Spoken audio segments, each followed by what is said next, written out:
this episode of Cyberpunk Is Neat, we're looking at a passive skill check in the main job I Walk the Line. This was another submission by Kai Potato. Thanks again, Choom. The check is an intelligence-based one and occurs when interfacing with the van.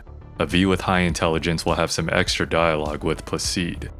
I believe the check scales here since Act 2 is flexible with the mission order, so the cutoff will depend on what level you are.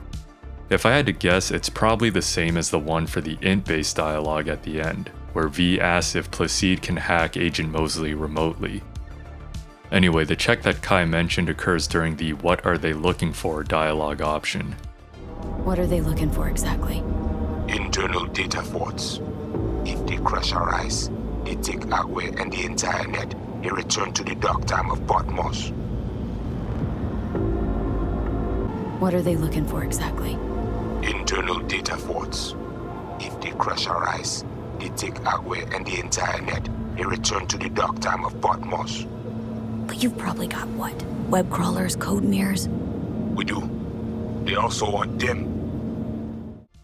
Some eagle-eyed viewers may have noticed an additional dialogue option during the high int line.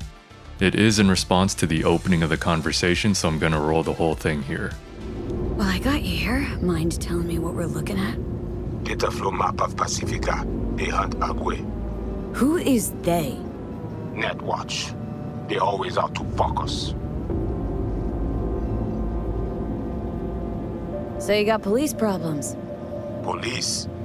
You will live there in the city. They shield the net for good of all humankind. That's what the ads say, isn't it? Netwatch is corp, paid for by other corps to protect corp interests on the net.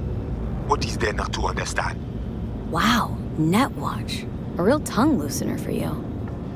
I'm fairly certain that this line of dialogue is also unlocked by having high intelligence. In the low int interaction, I had only 5 intelligence, and that's the one where the dialogue choice was missing. I ran the interaction again with only 3 points in intelligence and at least 9 in everything else. And this time there was an entirely different 5th dialogue option. Netwatch who? You don't know them? La police. Share. Guard the security of the net. For all humanity, but especially for the cops who feed them. Now this is super interesting. It seems like with the lowest intelligence, V is too dumb to even know what Netwatch is. A V with moderate intelligence might know but ultimately doesn't comment, and a V with high intelligence can make fun of the VDBs. Of all the hidden checks I've covered, I think this is the first where the game considers a third possibility instead of simply being pass-fail. And that's what I call neat.